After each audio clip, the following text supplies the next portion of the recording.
Halo semuanya, selamat datang lagi di sesi bedah materi kita. Nah, hari ini kita bakal ngebahas sebuah kisah yang jujur aja luar biasa banget. Kita bakal ngelihat sejarah nyata tentang perjuangan Tuan Guru Haji Abdul Azim waktu ngebangun pesantren secara mandiri. Ini tuh benar-benar bukti konkret gimana tekad satu orang aja bisa ngerubah total wajah pendidikan di masyarakatnya. Penasaran kan? Yuk langsung kita bahas. Tapi sebelum kita masuk lebih dalam, coba deh kalian bayangin sebentar situasi ini. Gimana caranya kalian ngebangun sebuah sekolah dari nol, nyelesain krisis pendidikan di daerah yang terpencil, tapi tanpa dapat bantuan dana dari pemerintah atau lembaga politik sama sekali. Nggak ada dana hibah, nggak ada donatur besar yang nyumbang. Wah, kedengarannya kayak mustahil banget kan? Tapi percaya deh, justru disitulah letak daya tarik cerita kita hari ini. Oke, kita masuk ke bagian pertama, awal mula sang pendidik. Jadi begini ceritanya, tokoh utama kita ini awalnya akrab dipanggil Guru Ahmad, sebelum nantinya beliau lebih dikenal dengan nama Tuan Guru Haji Abdul Azim. Terus apa sih yang bikin beliau sampai mau turun tangan mikul beban seberat itu? Jawabannya ada di kondisi nyata pada akhir tahun 70-an. Waktu itu, masyarakat lokal lagi ngalamin krisis yang cukup memprihatinkan. Mereka tuh minim banget pengetahuan agamanya, dan yang lebih parah lagi krisis guru. Susah banget nyari tenaga pengajar. Nah, ngelihat kondisi yang kayak gitu, hati beliau langsung tergerak buat ngambil tindakan. Tentu aja, perjalanan luar biasa ini nggak kejadian cuma dalam semalam ya. Coba kita lihat lini masanya. Di era 70-an, beliau ini masih fokus nyari ilmu.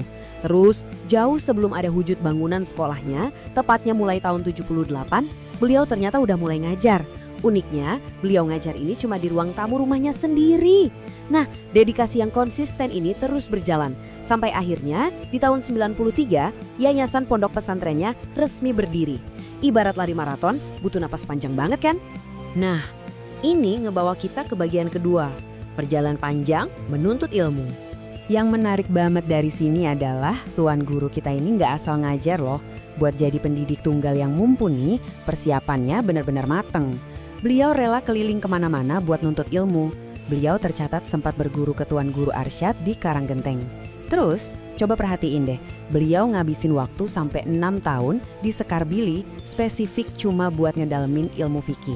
Nggak berhenti sampai di situ, beliau sampai nyebrang ke Pulau Jawa buat belajar langsung dari Syekh Hasan Al-Husain Husairi, seorang ulama besar di Tuban. Fondasi ilmu yang super solid inilah yang jadi bekal utamanya sebelum pulang kampung buat ngajar. Lanjut ke bagian ketiga, membangun tanpa bantuan. Nah, setelah bekal ilmunya cukup dan udah mulai ngajar di rumah, impian beliau selanjutnya tuh pengen ngebangun fasilitas pesantren yang beneran, biar bisa nampung lebih banyak murid. Disinilah ujian paling beratnya dimulai. Angka yang kalian lihat ini adalah angka yang paling krusial, 0.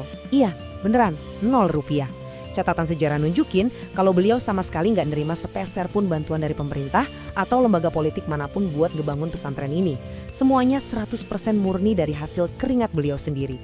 Fakta ini menurutku benar-benar mengejutkan, sekaligus jadi tamparan yang sangat inspiratif buat kita. Pasti kalian mikir, terus duit buat bangunnya dari mana dong? Nah, disinilah kita bisa ngelihat kontras yang luar biasa banget. Demi nyari modal buat ngebangun pondok, beliau ini rela keliling jualan sarung sampai nyebrang ke Pulau Bali. Tapi niatnya jualan tuh bukan buat numpuk kekayaan pribadi, sama sekali bukan. Keuntungannya murni dipakai buat nyokong misi mulianya sebagai pendidik dan pendakwah, di mana beliau juga dikenal aktif di jamaah tablik. Jadi jualan sarung itu ibarat jalan ninja beliau buat nyalain lentera pendidikan buat anak-anak di desanya. Salut banget. Terus kalau bantuan dari pihak luar gimana? Nyaris gak ada. Selain modal dari keringat dan hasil jualan sarungnya itu, kalaupun ada bantuan dari masyarakat sekitar tuh bener-bener seadanya banget. Dari catatan yang ada, bentuk swadaya masyarakat waktu itu cuma sekedar nyumbang 1 sak semen aja. Bayangin, 1 sak semen. Tapi walaupun dukungan fisiknya sangat-sangat terbatas, tekad beliau buat ngebangun sekolah ini nggak pernah surut sedikit pun. Dan ada satu hal lagi yang bikin aku pribadi kagum banget.